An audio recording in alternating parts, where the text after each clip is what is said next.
Halo para pendengar, dimanapun kalian berada.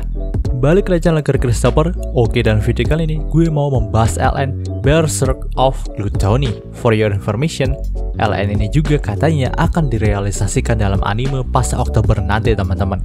Jadi gimana ceritanya? Mari kita mulai langsung aja pembahasannya. Panel cerita pun menyorot kepada prolog yang dibawakan oleh MC kita, yaitu Fate. Fate berkata, kalau dalam dunianya ada sebuah konsep yang bernama level. Setiap orang pasti terlahir dengan berawal dari level 1 terlebih dahulu. Dan mereka bisa meningkatkan levelnya bila mana memburu seekor monster, lalu mendapatkan sebuah nilai peningkatan atau yang bisa disebut sebagai spears. Biasanya, orang yang meningkatkan level mereka berprofesi sebagai seorang petualang atau kesatria. Orang yang bisa menjalankan tugas sebagai seorang petualang dan kesatria hanyalah mereka yang memiliki skill untuk bertarung. Singkatnya, dalam dunianya Fate, dewa juga memberikan sebuah skill kepada setiap manusia. Ada skill yang cenderung bersifat ofensif, namun juga ada skill yang biasa saja, bahkan tidak ada gunanya. Kebetulan MC kita dalam cerita yang ini mendapatkan skill yang bernama Gluttony, yaitu kerakusan teman-teman. Menurutnya, ini bukanlah keterampilan yang ofensif, karena memang skill ini hanya membuatnya menjadi lapar terus saja. Nasib sial dari Fate juga tidak berhenti di situ aja.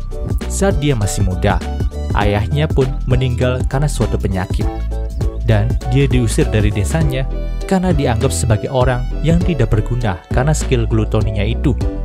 Setelah diusir dari desanya, Fate pun berjalan dan terus berkelana. Sampai dia pun menemukan sebuah kerajaan yang bernama Seyford. Melihat kerajaan yang sebesar ini, membuat Fate menjadi optimis untuk mendapatkan pekerjaan yang layak nih. Namun kenyataan tidak berpihak kepada dirinya. Dia hanya menjadi penjaga gerbang kastil sementara dalam kerajaan Seyford. Itu bukanlah pekerjaan yang bagus untuknya. Pasalnya nih, yang seharusnya menjadi penjaga gerbang kastil adalah kesatria suci yang ada di dalam kerajaan itu. Namun ada beberapa kesatria suci dari keluarga besar yang sangat gengsi untuk melakukan pekerjaan seperti ini. Maka dari itu, mereka sering menyewa orang lain seperti Fate yang memerlukan pekerjaan. Seharusnya upah yang diterima sama Fate juga cukup besar nih, mengingat itu adalah pekerjaan yang terhubung langsung oleh kerajaan. Namun, upah yang dibayarkan kepada Fate hanyalah 3 koin tembaga saja teman-teman. Itu bukanlah bayaran yang cukup untuk membiayai kehidupannya. Nah, kesatria suci yang menjadi majikan dari Fate saat ini adalah 3 anak dari keluarga Fleric, yang dikenal sebagai keluarga bangsawan kesatria terpandang di kerajaan Seyford. 3 anak bersaudara itu bernama Rafal, Hado, dan Memil. Tak hanya membayar Fate dengan upah yang tidak layak, mereka bertiga juga terkadang memukuli Fate untuk meredakan kekesalan mereka. Apalagi berkat skill Gluttony milik Fate juga, terkadang perutnya Fate itu berbunyi keroncongan sendiri. Di saat itulah, Rafal pun langsung menendang perut Fate agar diam. Karena memang itu akan menjadi mengisyaratkan kalau keluarga Fleric ini tidak membayar Fate dengan upah yang layak. Ya memang bener kayak gitu sih.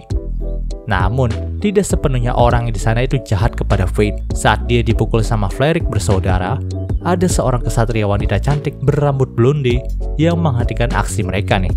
Dia adalah Roxy Hart, bukan Roxy yang ini. Roxy Hart adalah anak dari keluarga terpandang di kerajaan itu juga. Makanya, Fleric bersaudara tidak mau berurusan dengan dirinya. Jadi mereka bertiga pun berhenti untuk memukuli Fate dan pergi dari sana nih. Tapi tetap saja, di mata Rafal terdapat sebuah dendam yang membara kepada Roxy karena sudah mengganggu aksinya ini. Di sini, Roxy pun langsung membantu Fate untuk berdiri dan menanyakan keadaannya nih. Ya, itulah saat dimana Fate merasakan kehangatan dunia. Nampaknya Roxy adalah kesatria yang bertugas untuk menjaga malam ini. Maka dari itu, Fate pun menyerahkan tombak kesatria kerajaan kepada Roxy nih dan pergi begitu aja. Setelah menyelesaikan pekerjaan hari ini, Fate pun langsung pergi ke kedai langganannya. Ya, itu adalah satu-satunya kedai yang pantas untuk Fate karena memang harga makanan di sana juga sangat terjangkau bagi uang yang dia punya. Fate hanya memesan makanan yang biasa dia pesan, yaitu sepotong roti dan sup asin. Melihat betapa menyedihkannya MC kita yang satu ini, pemilik kedai pun bersimpati kepadanya. Dia juga memberikan peringatan kepada Fate untuk segera mencari pekerjaan baru nih. Karena memang dia pernah melihat penjaga sebelumnya mati akibat terus dipukulin sama Flarerik bersaudara itu.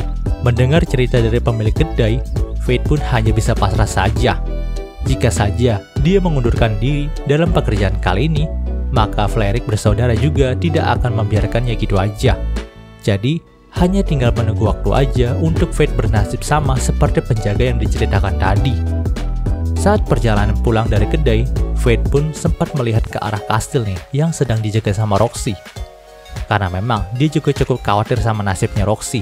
Sebab sewaktu menolongnya tadi, rasanya Fate itu melihat kalau Laval akan sangat dendam kepada Roxy.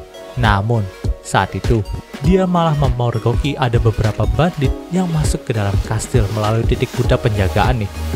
Tentu, Fate pun langsung memberitahu Roxy soal hal itu. Dan di sini Roxy pun langsung menyerahkan tombak kerajaan kepada Fate, lalu langsung pergi dari sana untuk membunuh para bandit yang masuk itu. Nampaknya Roxy berhasil mengalahkan mereka semua, dan di saat itu juga ada seorang bandit yang sudah terluka parah nih. Dia mencoba kabur dari kejarannya Roxy. Untung aja Fate pun berhasil membunuhnya dengan menggunakan tombak kerajaan nih. Nah, itu adalah pertama kalinya Fate membunuh seseorang, tapi dia tidak merasa bersalah sama sekali. Justru, hal yang dia rasakan adalah rasa nikmat dan puas. Seakan-akan rasa lapar yang diakibatkan oleh skill glutoni miliknya tadi seketika terpuaskan ketika dia membunuh orang. Saat itu juga ada suara yang bergema di kepalanya Fate nih.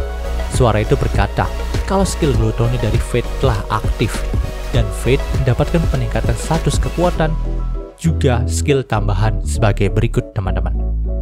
Tentunya Fate pun terkejut dengan hal itu karena memang itu adalah hal yang baru terjadi.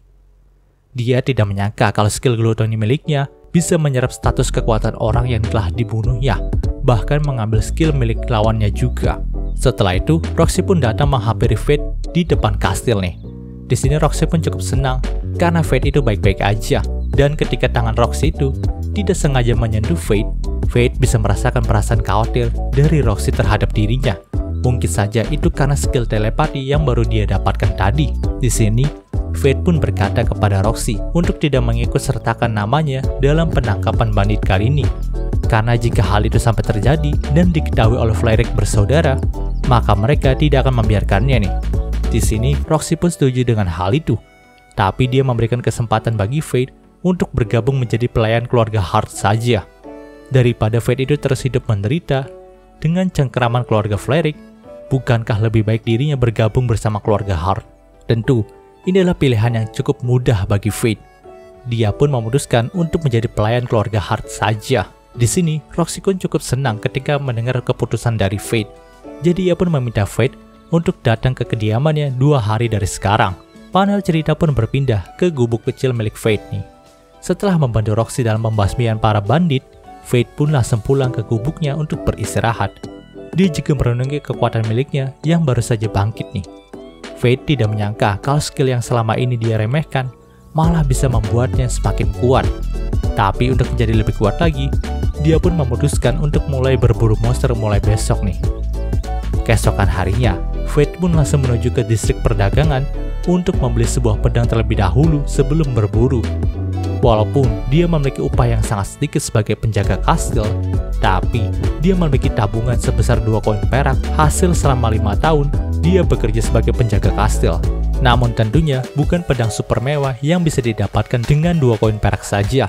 Bahkan pemilik dari toko senjata juga melayaninya dengan seadanya, lalu mengarahkannya ke kumpulan pedang yang sudah tua nih. Tapi saat itu, ada satu pedang hitam yang berbicara ke dalam pikirannya Fate nih. Ketika Fate menyentuh pedang hitam itu, dia berkata, kalau Fate membelinya, maka Fate tidak akan menyesal sama sekali. Nah, di sini Fate pun terpaksa untuk membeli pedang itu, karena memang pedang itu juga yang paling mendingan di antara kumpulan pedang rongsokan di sana. Waktu itu juga Fate langsung mengidentifikasi pedang hitam itu dengan skill identifikasi miliknya nih. Ternyata pedang itu bernama Grid, yang berarti ketamakan. Dia adalah pedang jenis satu tangan yang kelihatan cukup hebat nih.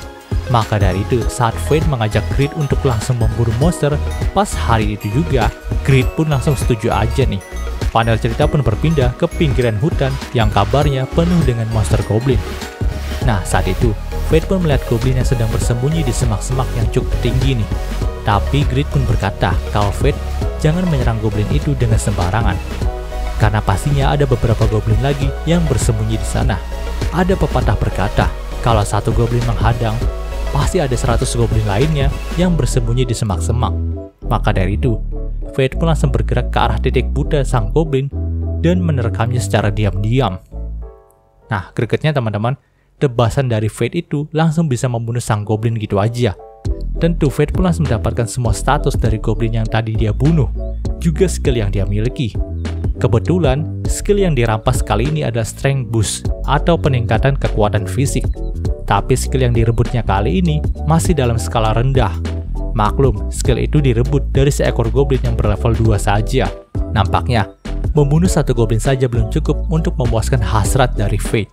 Setelah memotong kuping dari goblin yang baru saja dia bunuh, ia pun langsung mencari goblin buruan lagi nih. Kali ini, goblin yang dia hadapi berlevel 3 dan memiliki skill peningkatan vitalitas. Walaupun sang goblin sudah memperkirakan serangan dari Fate dan mencoba menangkisnya dengan sebuah perisai kayu, tapi tetap saja tebasan Grid itu tidak bisa dihindari oleh sang goblin. Bahkan Grid juga bisa menembus perisai sang goblin. Ya, di sini keputusan Fate untuk membeli Grid bukanlah hal yang salah. Grid mampu membimbing Fate untuk berburu goblin secara mudah. Bahkan di hari itu, Fate bisa menghabisi setidaknya 25 ekor goblin. Bahkan status dari Fate juga sudah berkembang pesat menjadi seperti ini teman-teman. Namun, Fate itu cukup heran kenapa dirinya masih tetap berada di level 1. Padahal, dia sudah membunuh 25 ekor goblin sekaligus. Mendengarkan hal itu, Grid pun berkata kalau Fate memiliki skill yang menyimpang aturan para dewa. Maka dari itu, Fate tidak akan bisa mendapatkan peningkatan level sama sekali, karena peningkatan level juga termasuk berkat ilahi. Ya, justru skill Gluttony milik Fate ini membuat dirinya tidak bisa naik level teman-teman. Namun hal itu bukanlah masalah besar untuk Fate, sebab statusnya masih bisa tetap naik ketika membunuh monster ataupun seseorang. Bahkan yang lebih OP-nya lagi, dia juga bisa mencuri skill makhluk hidup yang dia bunuh. Jadi rasanya level 1 bukanlah masalah besar. Setelah selesai memburu goblin, Fate pun langsung pulang ke kerajaan Seyford nih untuk mengambil komisi pemburuan monster dalam guild. Panel cerita pun berpindah ke guild petualang di kerajaan Seyford. Pada awalnya Fate itu diremehkan oleh para petualang yang ada di sana karena pakaiannya itu compang-camping teman-teman. Tapi mereka pun dikejutkan dengan hasil buruan Fate nih. Mereka tidak menyangka kalau Fate berhasil memburu 25 ekor goblin sekaligus dalam satu hari. Dan saat itu juga, Fate pun langsung mendapatkan komisi sebesar 3 koin perak dan 84 koin tembaga. Itu adalah hasil yang luar biasa bagi dirinya. Bahkan modal uang ketika membeli Grid saja sudah kembali dalam waktu 1 hari. Nah, untuk merayakan keberhasilan ini, Fate pun langsung membeli satu set baju yang layak untuk dirinya. Dia juga pergi ke Pandai Besi untuk membersihkan Grid nih. Karena memang saat ini Grid itu dipenuhi oleh minyak karat dan darah dari goblin. Setelah itu, ia pun berniat makan di kedai dekat sana nih. Namun saat perjalanan ke sana, dia pun langsung dikejutkan dengan pria dewasa yang dengan kasarnya menggeret seorang gadis kecil nih. Saat itu, Fate juga tidak sengaja menyedot tangan dari sang gadis, dan ternyata gadis itu adalah korban penculikan teman-teman. Tentu, Fate pun tidak akan bisa menerimanya, karena memang dulu juga dia pernah di posisi sulit sama seperti gadis tadi. Tapi di sini, dia tidak langsung menyerang sang pria itu gitu aja. Karena saat Fate mengidentifikasi status kekuatan dari pria tadi, Fate pun tidak bisa membaca skill apa yang dimiliki oleh pria itu. Mendengarkan hal itu, Grid pun berkata, kalau kemungkinan besar, pria tadi itu memiliki skill conceal. Itu adalah skill yang mampu menyembunyikan status kekuatan orang dan skill apa saja yang dimiliki oleh orang itu. Jadi di sini Fate pun harus berhati-hati menghadapinya. Fate pun langsung membunuh pria itu terlebih dahulu ke sebuah gudang, lalu berniat untuk menyelamatkan gadis yang dia sekap secara diam-diam aja. Namun sialnya pria tadi juga menyadari keberadaan dari Fate nih. Jadi mau tidak mau Fate pun harus melawan pria tadi. Di sini Fate pun mencoba mencari celah terlebih dahulu nih, karena yang dilawannya sekarang adalah makhluk berakal, bukan monster seperti goblin. Jadi satu kesalahan saja bisa membuat nyawanya melayang. Di sini terjadi pertarungan yang cukup sengit di antara mereka. Namun lagi-lagi, Grid menunjukkan kualitasnya sebagai pedang yang luar biasa. Bahkan sayatan dari Grid itu mampu memotong pedang dari penculik tadi dan menebasnya seketika. Saat sudah sekarat, Fate pun langsung menginterogasi penculik tadi nih, untuk mengetahui siapa dalang di balik penculikan anak ini. Dan di saat terakhir, sang penculik pun berkata kalau dia diperintahkan oleh Haddo Flerick. Ya, dia adalah adik laki-laki dari Raval Flerick, bos Fate yang dulu. Setelah itu, Fate pun mengantarkan sang anak itu ke panti asuhan tempat asalnya nih. Dan di sini untuk pertama kalinya, Fate mendapatkan ucapan terima kasih yang tulus dari gadis tadi. Tentu, Fate pun senang nih, karena itu adalah hal yang membuatnya bahagia. Dia tidak menyangka akan menjadi orang baik seperti ini. Panel cerita pun berpindah keesokan harinya. Di hari itu, Fate pun langsung pergi ke kediaman Roxy untuk memenuhi janjinya menjadi pelayan dari keluarga Hart. Saat itu Roxy pun langsung menyambut kedatangan dari Fate nih. Dan di sini Fate juga nampak sedikit ngebrus ketika ngeliat Roxy dengan pakaian kasualnya. Dia pun berkata kalau Roxy terlihat sangat cantik hari ini. Tentu, gombalan dari Fate pun mampu membuat pipi Roxy itu memerah. Setelah berbincang sebentar, Fate pun langsung diarahkan ke sebuah makam nih. Dan ternyata makam itu adalah makam dari ayahnya Roxy. Roxy berkata kalau ayahnya baru saja meninggal 5 hari yang lalu, di mana saat itu dia ditugaskan kerajaan ke tempat yang bernama Galia. Fate pun cukup terkejut, karena memang itu ada sarang bagi para monster yang kuat. Tapi rasanya kesatria suci saja gak mungkin bisa terbunuh oleh monster semudah itu. Roxy pun membenarkan hal itu nih, karena memang yang membunuh ayahnya bukanlah monster biasa. Ayahnya itu terbunuh karena bencana surgawi. Dia pun menjelaskan kalau selain menjadi sarang para monster kuat, Galia merupakan tempat di mana naga ilahi itu berdiam. Dan pasukan dari ayah Roxy itu tidak sengaja berhadapan dengan naga ilahi tadi. Sejak saat itulah, sudah tidak ada kabar lagi mengenai ayahnya Roxy. Dan rasanya kemungkinan bagi ayahnya Roxy itu tetap hidup juga sangat kecil teman-teman. Maka dari itu dia pun dianggap telah meninggal. Tentu kepergian dari ayahnya ini memberikan beban tersendiri kepada Roxy. Selain kehilangan orang yang dia cintai, Roxy juga harus menutupi lubang yang telah ditinggalkan ayahnya sebagai pemimpin keluarga Hart. Maka dari itu, dengan mata yang tegas, Roxy pun tanya lagi nih, apakah Fate mau membantu dirinya untuk membangkitkan keluarga Hart lagi. Di sini, Fate pun sudah ikut terbakar dengan semangat dari Roxy. Dia pun langsung berkata siap untuk membantu Roxy sebagai pelayannya nih. Panel cerita pun berpindah ke beberapa hari kemudian. Saat itu, Fate sudah resmi menjadi pelayan dari keluarga Hart. Dan gue kira Fate itu dijadiin kesatria yang berjaga di mansion keluarga Hart nih. Namun ternyata si Fate itu malah dijadiin tukang kebun aja dulu. Gue sedikit ngakak sih pas bacanya. Nah, walaupun cuma jadi tukang kebun aja, Fate itu diperlakukan cukup spesial sama Roxy nih. Dimana dia juga sering diundang sama Roxy buat minum teh bersama. Bahkan Roxy juga memberikan nama panggilan kepada Fate nih, yaitu Faye. Namun saat itu entah kenapa kondisi dari Fate itu sedang tidak stabil akibat rasa lapar dari skill glutoni miliknya nih. Ya, nggak disangka semakin diasah skill glutoni milik Fate itu malah lebih membuatnya jadi lapar lagi. Bahkan saat itu Fate juga sampai jatuh pingsan di hadapan Roxy. Saat terbangun, Fate sudah ada dalam kamarnya di mansion keluarga Hart. Dan di sana dia pun membicarakan soal rasa laparnya ini kepada Grit nih. Dia tidak tahu apa yang terjadi. Tapi saat ini dia semakin sering lapar saja. Padahal sebelumnya dia juga sudah memakan esensi jiwa dari monster dan penculik anak yang sudah dia bunuh. Mendengarkan hal itu, Grit pun berkata kalau itu adalah konsekuensi yang harus diterima sama Fate. Skill glutoni merupakan sebuah skill yang membuat Fate itu terus lapar. Tentunya, walaupun Fate sudah membunuh banyak monster sekalipun, skill itu tetap membuat Fate merasa lapar. Skill itu tidak pernah terpuaskan sama sekali. Belakangan ini juga, Fate kan belum memburu monster satupun, maka dari itu rasa lapar yang dirasakan sama Fate juga semakin kuat. Hal itu juga dibuktikan dari mata Fate yang berubah menjadi warna merah darah teman-teman. Melihat situasi itu, Fate pun berkata kepada Grit nih, kalau mari mereka berburu monster di hutan malam ini. Fate pun langsung keluar dari mansion keluarga Hart untuk berburu goblin lagi. Namun mau seberapa banyak dia memburu goblin, Fate masih saja lapar. Dia sudah membunuh puluhan goblin di sana, tapi rasa laparnya tidak terpuaskan sama sekali. Melihat situasi itu, Grit pun menyarankan untuk memburu hobgoblin nih, karena memang hobgoblin memiliki esensi jiwa yang lebih kuat. Nah, saat itu Fate pun langsung menuju ke dalam hutan dan melihat ada 2 ekor hobgoblin yang sedang tertidur pulas nih. Dia pun tidak menyanyiakan kesempatan itu dan langsung memburu keduanya dengan membabi buta. Dia tidak membiarkan Hobgoblin itu sampai bangun dan mengangkat senjata mereka.